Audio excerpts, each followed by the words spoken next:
Welcome to the Art of Badassery, where I explore what it takes to live life on your own terms, break free from the status quo, and unleash your inner badass. Whether you're a rebel at heart or simply seeking inspiration to step outside your comfort zone, this podcast is for you. I'm your host, Mahara Wayman, and each week I dive into the stories, insights, and strategies of those who have mastered the art of badassery and are living life to the fullest. They smile when no one is looking. Welcome to the Art of Badassery podcast. On today's episode, we are joined by Naomi Rose, a business strategist known as the Digital GP. With over 20 years experience, Naomi has led award-winning digital transformations with high-performing teams in both corporate and nonprofit sectors. But listen to this. In 2018, she left her 9-to-5 to follow her passion for baking, quickly turning a startup bakery into a six-figure success. Can you say badass? No wonder she's on the show. Now she's on a mission to help entrepreneurs achieve the freedom and flexibility that we crave. Notice I included myself in that. I can't wait to hear her story. Let's jump in. Naomi, welcome to the show. Oh, thank you for having me. I'm so excited to be here.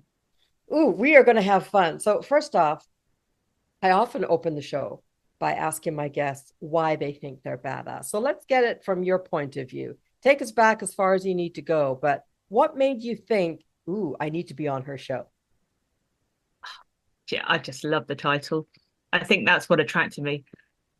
Do you know, the way I look at life is I don't want to be sitting at the age of 90 thinking, I wish I'd lived that life. I wish I'd done that. I wish I'd done something. Because we're only here once. We don't know what's beyond.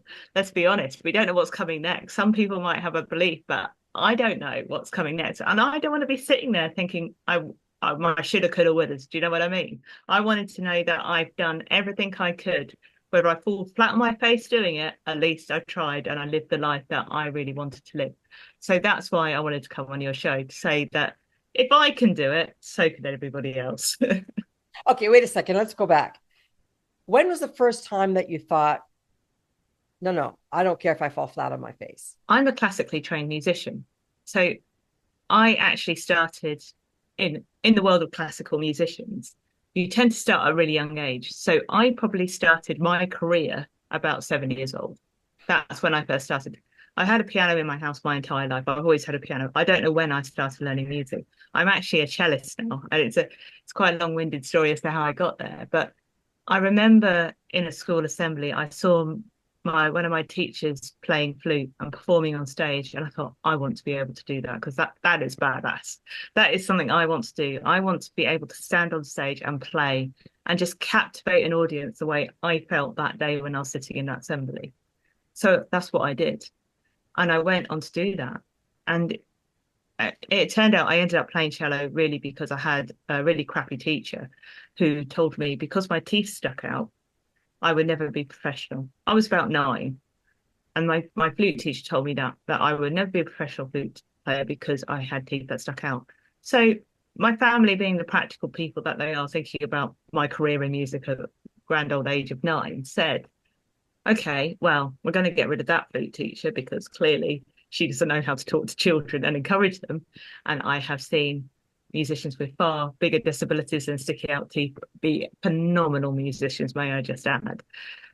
But they also went, well, if you want to be a classical musician and perform on stage, why don't you do a stringed instruments? Because one's orchestra need a lot more stringed instruments than they do woodwind. And secondly, it literally gives you another string to your bow. You have 2 bites of the apple if you can play 2 instruments. And I also play piano because everyone play piano. If you're getting into that world, it's just something you learn. So I ended up playing cello, and that's how I still just for clarity, I got to grade 8 on the flute. It wasn't like I just dropped that just because one teacher told me no. I didn't go on to continue playing flute, but I continued playing cello, and that's where I trained, and that's what I did. So that's how it was more of a case of, well, yeah, the arts are always known as being an industry that are underpaid, and people do it because they love it rather than they make the money from it. It shouldn't be like that. It really shouldn't. We shouldn't look at things of you have to choose between your passion and your profit. And I know that now. At the time, I just wanted to do something that made me happy, and performing was that for me. Well, I think, you highlight a really challenging problem for many people, which is succumbing to the need to make a certain amount of money. And so I just want to call out that I think that's definitely badass to stick with what you are passionate about. But let's talk about some of the things that you learned about yourself as you navigated the reality of passion versus profit, for example. What were some of the things that you learned about yourself as you experienced that? It's an interesting journey being a classical musician, really. And it's a very competitive world, particularly at that top end. Particularly if you want to go down a particular path, it can be really hard work. And I was told many times I would have to work a lot harder to be of the standard that was required. And I'm never quite sure where that myth came from because I went to quite a progressive music college. It wasn't one where you had to learn technique and it wasn't like you had to be like doing everything in a certain rigid way. I don't believe in that. I believe you can make the music you want to in the way you want to. And that's a college I went to that allowed you to push those boundaries, really challenge really the status quo, ask the whys, the what if, why music, is this music? All of those questions that we don't really know the answer to because there isn't one answer. It's whatever you believe, and that is what's true. And actually, throughout that entire journey, I was actually in school. I was really badly bullied, really heavily, both physically and emotionally bullied. It was a really challenging time. And it caused me a lot of anxiety and nerves, and it stopped me from playing on stage with confidence so much. It was a really challenging time to have that passion that I loved and be so terrified of it in equal measures because of what people might say at the end of whatever I did. And I struggled with that for years. And it wasn't until I was much older and going on that journey that I began to care less. I decided that I've got something to share, and there is not really anyone that can stop me from sharing what I love to do. But as I was coming to the end of going through college, and obviously I was getting the messages of I would need to practice a lot harder if I was going to get into the music industry or do this and that. I thought, again, practically minded of where's my career going. I ended up going into arts management. So I ended up doing a master's in arts management because I still really believe that arts, and it is a terribly underfunded industry, but it's so vital for people. People don't realize they need the arts because it does so much good for the world. And I wanted to be able to go in and learn about how to manage business in the art sense because the two are, and I have a brain that can work in both ways. I have a creative brain, but I also have a very practical, strategic brain. And a lot of the time they're in war with each other. But not many people can necessarily come from being creative and also be able to look at a spreadsheet and love it in equal measures like I do. I can see both sides of it. So I wanted to be able to take my knowledge and understanding of how to perform and be on stage and help the behind the scenes, which isn't many creative zone of genius, and help become a business for the arts industry and help people make profit from that because I believe that is a way forward. It's about thinking smartly about how you can actually make something sustainable, not necessarily about talking about being multi-millionaires. That's not what every artist wants, and what their version of success is different. But I wanted to be able to take that skill set. So in a way, that experience has got me to where I am now because I now know a huge amount more about business from learning from having to do things on basically not much profit and turning them into something that gets bums on the seat. But I can use that, my knowledge of the creativity, and use that to the best of my advantage. Oh, so good. I want to go back to something you said though, because I believe in it and I'd love the audience to get a clearer picture. You said earlier how important the arts are to society. Can we talk about that for a minute? Because I have an artistic background and I have friends that are professional actors and actresses and they struggle just to sort of, get a living wage almost. So, what's your take on why the arts are so important to our culture? Just I look at it of where would we be without them? What does our lives look like if we can't listen to spoken word, if we can't hear music, if we can't use paintings or creativity or see or feel and touch. They're all those little things that we don't necessarily notice, but actually enhance our lives. You think about, just take music, for example, because this is where I'm really connected, how powerful music can be. Think about a piece of music that has got you through that really tough time. Where would you be without that? Where would you be without that one artist? Where would you be without that person that you are just the biggest fan of, that gives you a purpose to go to their concerts? And that feeling, that energy you get from being there, it lifts you up. That's why the arts are so important, because they give you support in ways that you don't necessarily realize. They help you at times when you don't realize you need them. And not only that, it just provides you that happiness, that joy that you can't necessarily express from having just a conversation with people. But if you've ever been, you walk down the street and you hear a busker, it just lightens your day.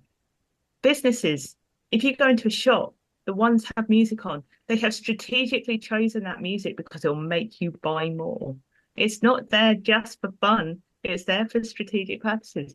So there are so many things that the arts are so important for, that we forget to necessarily, they get the least funding, which is such a shame, because no, they don't necessarily collect your bins, which are obviously very vital to society, but equally they do so much good, so many things that can really help us in our daily lives. I'm grinning because I am a huge music fan. I fell in love. My first group that I fell in love with were the Bee Gees when I was about 7 or 8, and Elton John. And our kids. Right now, I'm a huge Dave Matthew Band fan. My husband and I travel, not as much recently since COVID, but we used to travel fairly regularly to see them in concert, and we drag our kids along. And now I laugh that my kids know all the words to all of Queen and Dave Matthews Band, and they're like, "Look what you've done to us." And I'm like, "Yeah, look what I've done to you. Lucky, poor you." But thank you for sharing that. And it's just a gentle reminder that part of being a badass is acknowledging what makes us happy. And music, the arts, being creative is a beautiful component to sharing our badassery with the world, whether it is just the simple joy of dancing to your favorite tune. So thanks for indulging me with that. I really just wanted to hear your point of view on that. Okay, so you got into the music business, and where did that take you? I went into working in the theatre, into a theatre, and I also worked on national festivals. And my job role there was basically anything and everything. And if you've ever worked behind the scenes in the arts, in a venue or working at a festival, your job role is basically the show must go on in whatever format. So you get involved in everything. There is no, you get given a job role. I actually ended up being in the marketing department, but some days I would be helping out with box office if they were short on someone to answer the phones. The next day I would be backstage doing dressing for Scooby-Doo. It was such a varied role, and it was so much fun. But you learn so much because you've got to see all the sides of it. And I met some incredible people. I met incredible artists. I used to program tents for one of the biggest folk festivals here in the UK. So that was my role, was to help program artists into tents that did all the signings afterwards.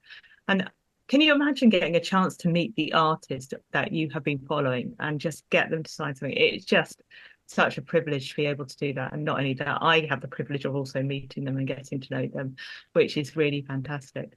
So I ended up getting into the marketing department, and I was naturally the most techie person, for want of a better word, in the department.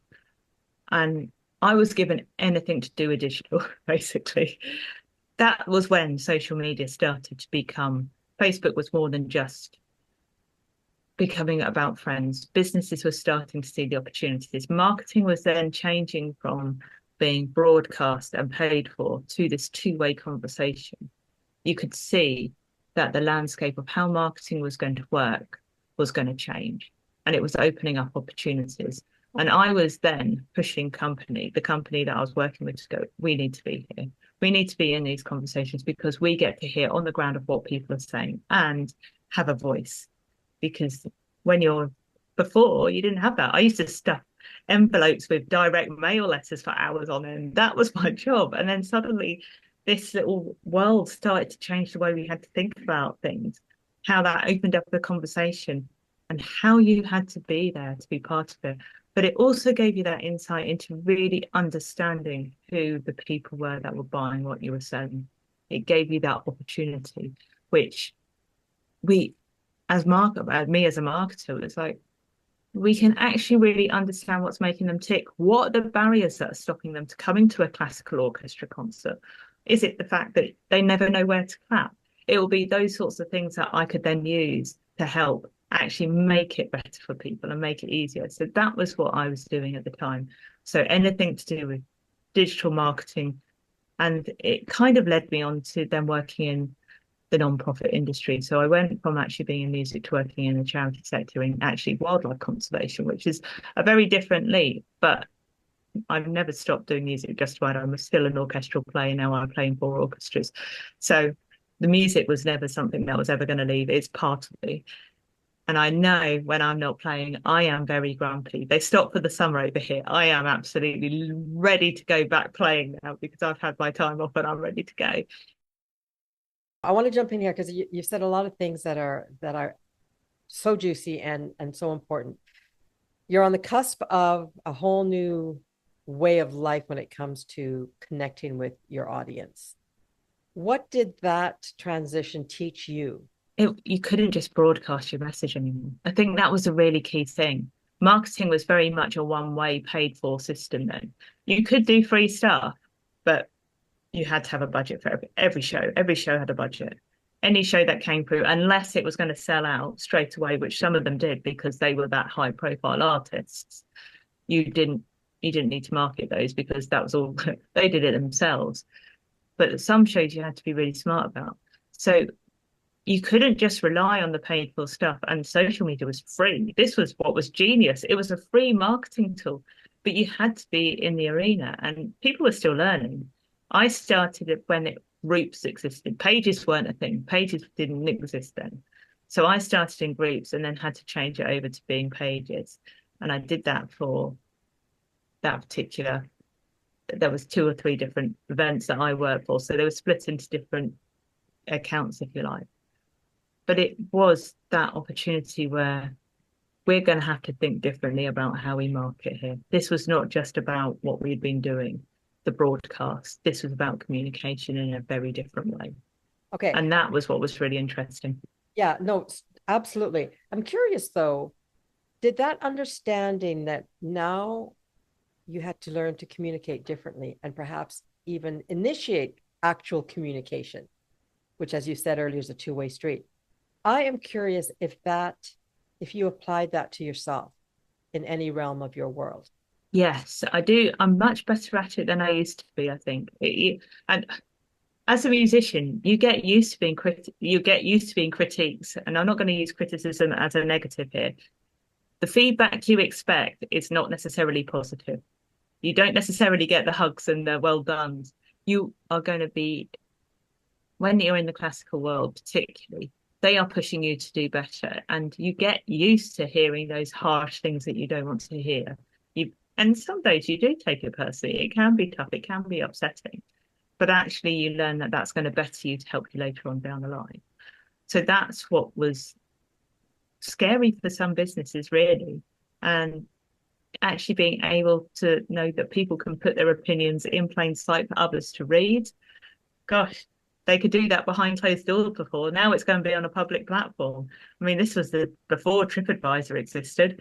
So the world was going to change. I mean, it was going to be a different challenge. They had to really embrace it, to acknowledge it and be able to take those and manage those negative potential messages and learn new techniques of how to manage them without being able to do it behind closed doors of what was then email and occasionally letters. We'd got a lot of letters.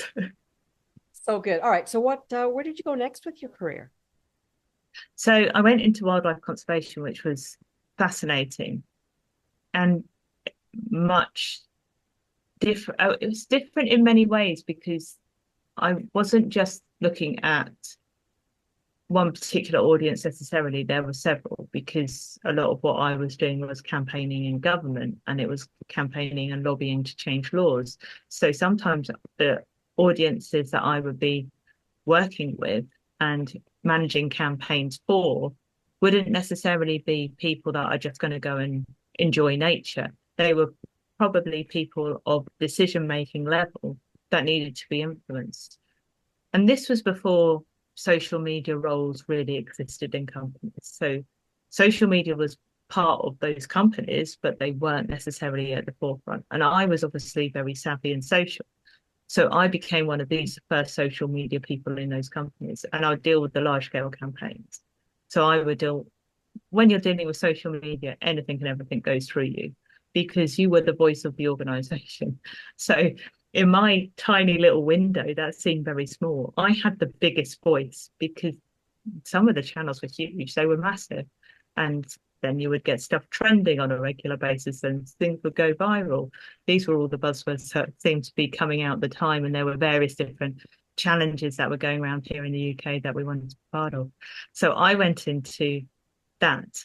But what was really interesting about working there was I worked with a lot of very intelligent scientific people that knew huge amounts about conservation. They were fascinating, but it wasn't necessarily what you could put on what was then called Twitter. You couldn't necessarily put what they're telling on Twitter because it wouldn't mean anything to most people. I didn't understand sometimes what they were saying.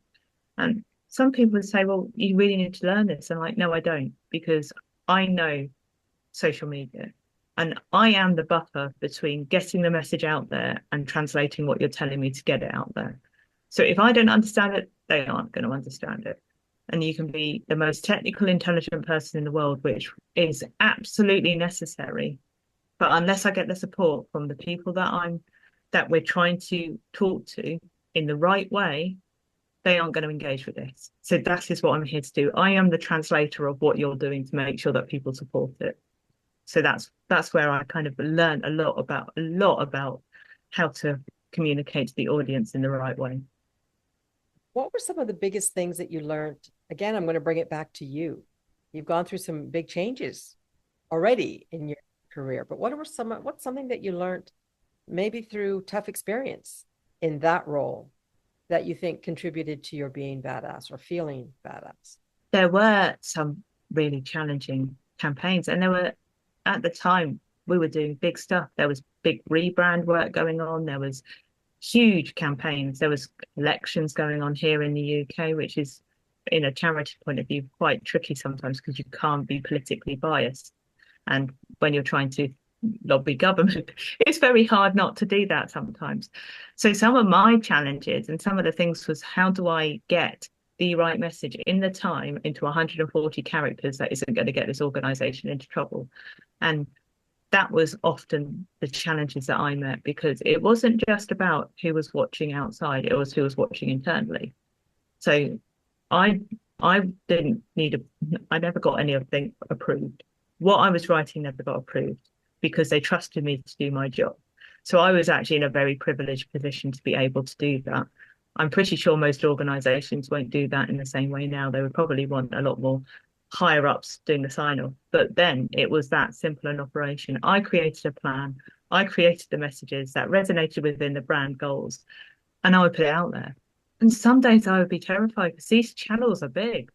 And I know full well that, like, sometimes I would be on the phone at 10:30 at night to directors sorting out blog posts that needed to go out at 5 a.m. in the morning. Sometimes it was that kind of a job where, in the world of digital, it was 24 hours. Most frustratingly for me, press articles would come out in a Sunday paper that I would have to drop whatever I was doing that weekend and sort out, because that was the nature of my job. And that's what I signed up to. And I was happy to do it because I knew how to manage it the best way, because that was my role and what I'd been trained for. But sometimes that would be hard, balancing that work and life balance when you've got a role that effectively is 24/7. And then it wasn't really like there was a process in place, because it was still new, for, well, we need someone on call over a weekend, so let's get a rota in place where you know you're going to be on call. Like if you're a vet or a doctor, you have on call rotas. For social media, they didn't exist then. You had a social media person. Unfortunately, unlike the business, which was 9 to 5, social media isn't. So that was probably one of the biggest learnings, biggest challenges, but also biggest education, I think, for organizations to realize that actually I made a lot of problems because I didn't necessarily speak up about that. I just did it. I probably did three people's jobs in that one role, probably more. And I should have said, because actually I could have actually helped make that better for the organization and myself. And that was probably my biggest mistake there, to not actually say, this isn't actually really manageable for the average person, but I just do it because I'm passionate about the job. I think you've highlighted something that many of us struggle with which is when we are enjoying ourselves and love something and passionate about it, it can be easy to put our boundaries disappear because we just don't want to say no. We just love it so much. We don't think of it as being an issue. Like, who cares? I don't have any kids. Like, I got time. I can do what I want. This is amazing. But to your point, it's not setting a good example. And when you recognize the need for change, part of being a badass is not only recognizing it, but acting on it. So when did you start to act on your understanding that you could not do it all the time anymore? I think it was probably not long before I left that organization, and I had raised it. At that point, I decided that's it. I need to raise this, but it didn't really change. And actually, the biggest thing for me was I loved the job. It was one of my favorite places, but I had no career progression. I had reached the top of where I could get to, and I could see there wasn't going to be any progression for a while. And in my mind, this is not how everybody does it, but this is the way I can do it. I kind of look and think, am I enjoying what I'm doing? If the answer is no, then likelihood is I'm now wrong for this role, and I'm not going to be able to take the organization or the company I'm working for to the place that they want to go.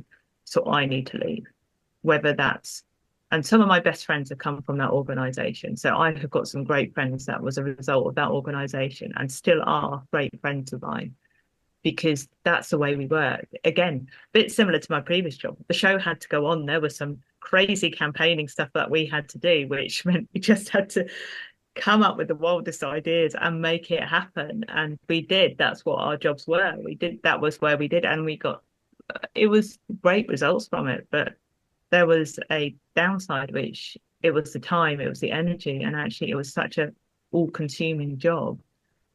And in the end, I had to think with my head rather than my emotions and go, am I actually really going to get to where I want to be by staying here? And the answer was no. So I handed in my notice at that point, and I went, I can't do this anymore. I didn't have anything else to go to at that point. But like, I've done my time now. That's it. I've got to go. Otherwise, if I don't do it now, I'm just going to just hate this job. And that's the worst thing I can do for myself, for the business, and everyone around me. So I did. So I left. But I did find something else and went on to my next role. So, I'm a big. Sorry, before you jump into sharing your next role, I just want to call out that again, sometimes being badass means putting the emotions to the side and going, look at, let's be really honest and clear about what's happening here. Emotions to the side. If I ain't happy, I'm not going anywhere. This is it.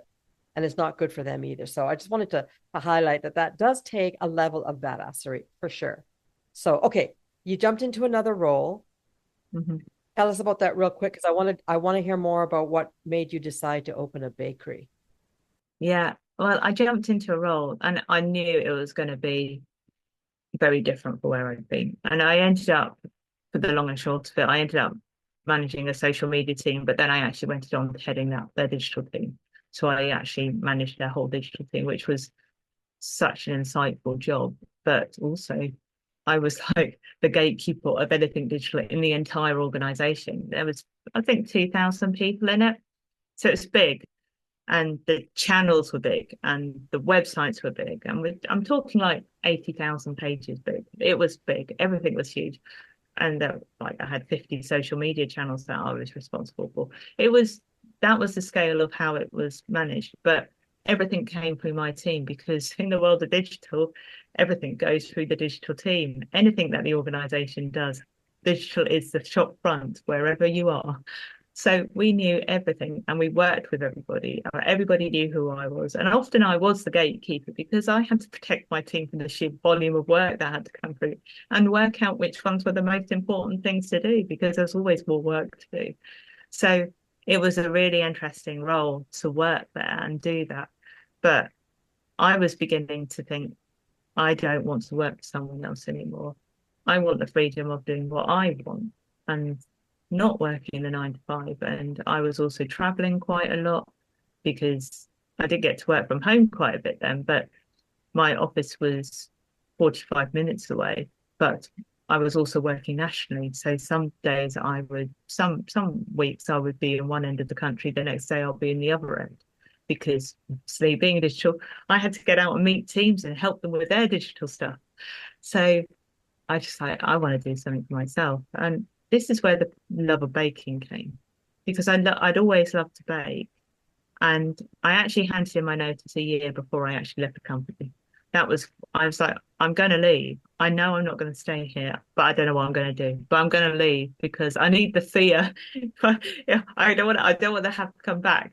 So I'm going to do this job. I'm going to give myself no opportunity to return to a role. So I have to go and do this. And I was going to do social media consulting.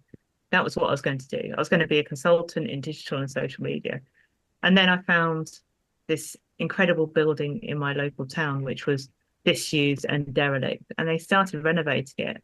And we're walking my dog one morning, and the lady who was renovating it said, "Would you like a look inside?" I'm like, "Yeah, sure, why not?" I mean, it's been like run down with pictures of circuses in the windows for months, and it just looks so miserable. It had been there for about 12 years, not being used. It was a really, really sad space.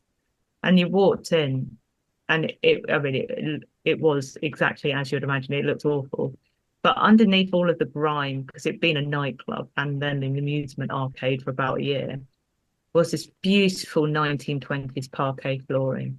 There were these beautiful 1920s features that were just hidden under blacked out windows and all sorts, but they were still all there. I was like, this building would make an incredible cafe and bar. And that's at that moment, that was where I first saw the business I then had. And it kind of snowballed from there. It wasn't what I was going to do at all. I have no experience in running a cafe. I have no experience in being a professional baker, other than I love to do it. I'm like, oh, I've got an idea. And I had a conversation with my daddy. I was like, well, why don't we just do it? Like, well, okay, sure. Uh, That's kind of how it happened, really. So we did. The long and short bit.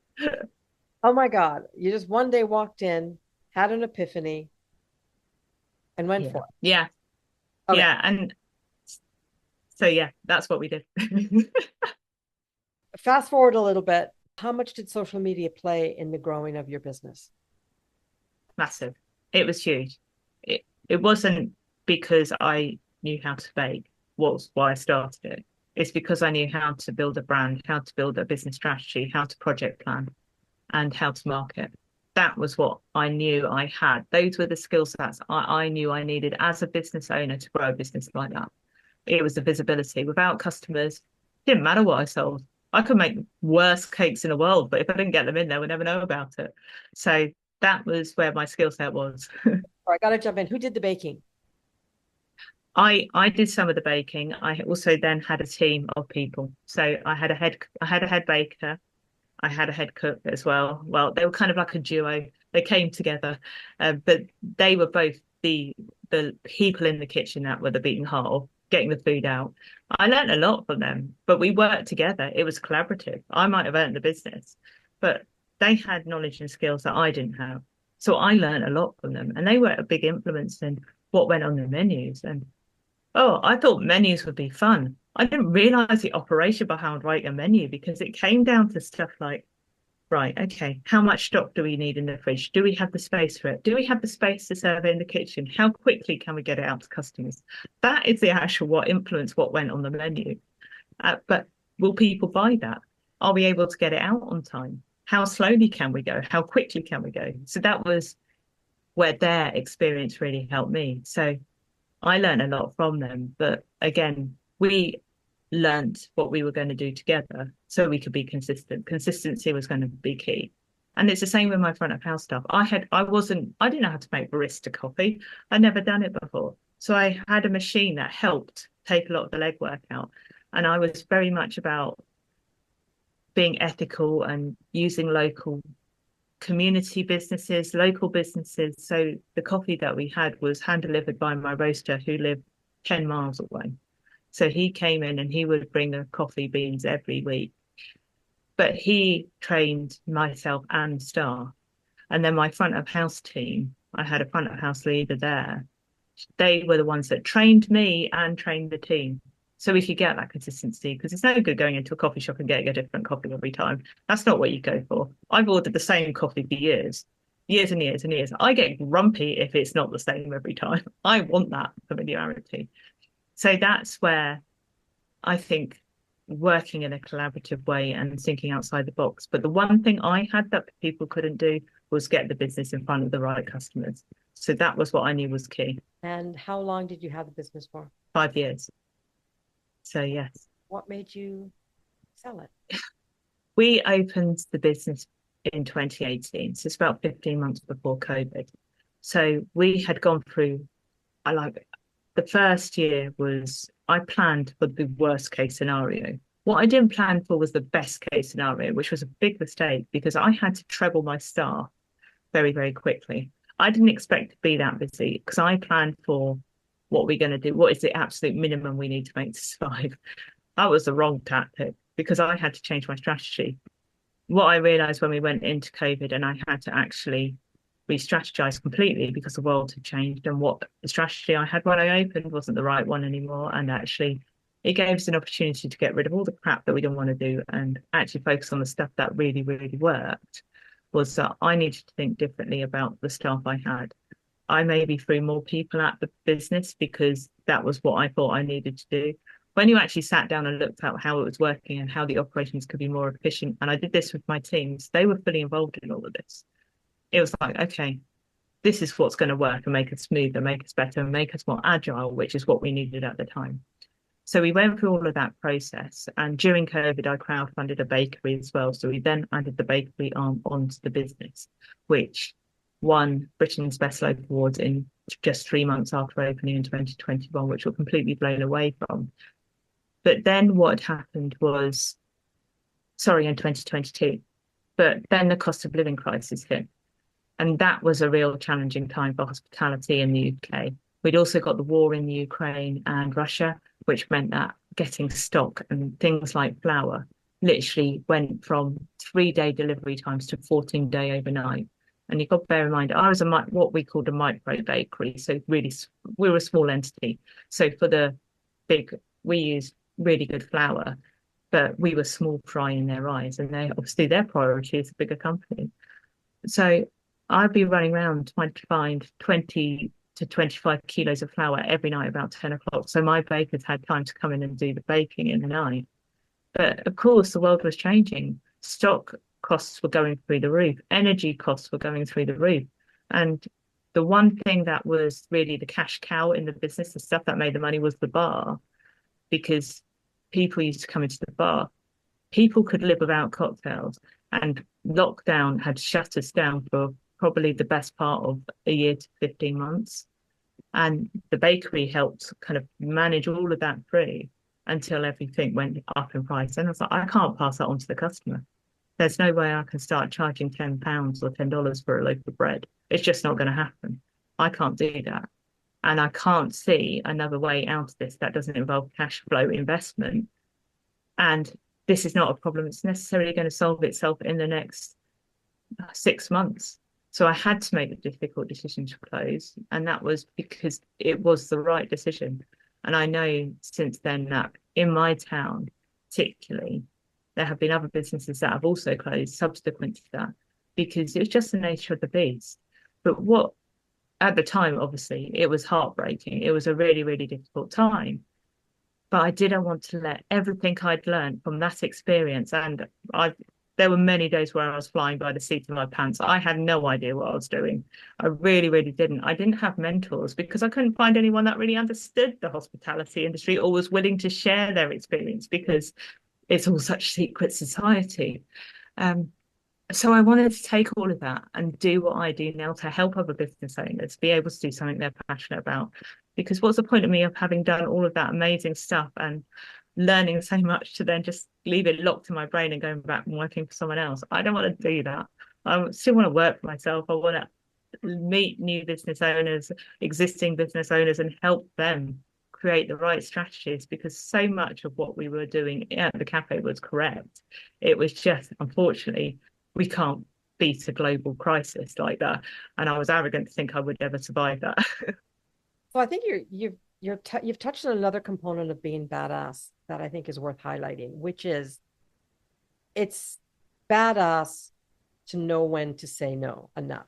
It's badass to know when to walk away, right? It takes guts to walk away. And the way you described it, and I want to thank you for painting such a good picture, was it's not easy, but sometimes the best thing that you can do for yourself or your company is to shut it down and to see the right and to recognize what's going on. And I think your point about it's not a problem that just that money will solve. Sometimes throwing more money at something isn't going to solve the problem because the problem is bigger than that. So I think it's very badass that you could reach that conclusion. So then you went in and created your own business. Is that the birth of strategy and marketing expert?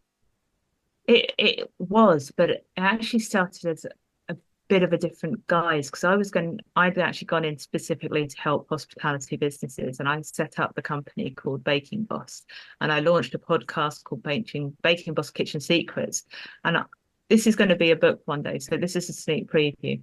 But I actually wrote a lot of the anecdotes down from behind the counter because I wanted people to understand what it's like from the other side, not just all of the smiles and service with a smile and everything's okay. I didn't, I did not go out like that. I went out and I talked a lot about the PR messages and I've worked in PR, so I understand how to do a PR message. And I just went, I am going to tell the truth because I want people to understand really what's going on in the hospitality industry right now because customers that are coming in aren't necessarily seeing how much it takes to get your food, your coffee, whatever it is on the table. People need to understand that. But also, I want people in hospitality industry to understand that there is someone there to support them, that there is someone there that understands what they're going through, that understands that some days they are working 20-hour days just to make sure that they can keep their staff in a job, because that was the reality. Certainly at the time I was doing it in some of the instances. So it kind of started as that. But as I've kind of gone through the journey, I started talking to other business owners and I realized actually I can help more than just hospitality here. I know an awful lot. And I found that I'll be actually going, actually, you could do this, or you could do that. So it's like, why don't you just broaden yourself out? And it might go against people's judgment because I hear it a lot where you say you've got to niche down or find your niche, whatever it might be. I'm like, you know what? I've completely undone that because I actually just like working with people that want to grow their businesses. And I really like working with people that are just stuck. They don't know where they're going. Their business they've started isn't where it wants to be, or the grand visions they had when they first started, the passion that they had for it. The reality actually is that they're not necessarily enjoying what they're doing, but now they feel like they kind of have to do this business because they've put themselves out there. They've told their family that they're going to do it and succeed, and now it's not where they want to be. But I can help people with that because I have been there myself. I've done it and I've had to re-strategize, come up with something new, do something different because the one thing we know that is inevitable is change. And change is hard, but I can help people with that. And I love change and I've done it many times. So that's why I do what I do now. So good. Tell us where we can reach you. How is it best to get a hold of you? Through your website? Yeah, I'm on the socials, but come and find me on my website. It's got the social links on there. So it's naomicrose.co. So that's Naomic Rose, like the flower, Rose I've got all my socials on there. I'm on Instagram, LinkedIn, and Facebook. I also have some great free resources on there. And if you just want to have a 30-minute free business audit or a marketing audit, maybe things aren't working for you, just come and book it in. I'll give you some tips of what you can do next. And I've got some free things that you can get from there as well. Oh my God, you are so badass. What can you share with the audience? Just a couple tips, whether you're in business or not, things that you know have helped you to navigate life as a badass. So the one tip that I will share is actually from the person who I named my cafe and bar and bakery after, and that's Elsie May. She was my grandmother. She lived to the age of 95, but she looked after the elderly until the age of 87. And the only reason she stopped looking after the elderly, who were, by the way, always younger than her, was because she lost her sight. And the reason I named my business after her is because she always wanted her own tea room and she loved to bake. She taught me how to bake. But even when she lost her sight, she found a way to still bake. So she had scales called Jeeves that talked to her. So she found solutions in her kitchen. She had things that she could feel to know where there were different things. She recognized the packets of the stuff that she used. But her attitude was see the solution, not find the problem. It was about seeing the solutions. And that is what I wanted to bring to my business. That is why Elsie Mays was called why it was. The story was obviously about my grandmother teaching me how to bake. But really, the values in my business was what's the solution? There's always a choice. You've always got a choice. Don't look for the problem, see the solution. I love that. And by the way, my grandmother's name was Elsie as well. Ah, beautiful name, isn't it? She's long passed away. Naomi, this has been an absolute delight. Thank you for sharing your story. And quick question, are you still playing the cello? Oh, yeah. Yeah, That's right. You're I up am. right now. And you're Yes, I am.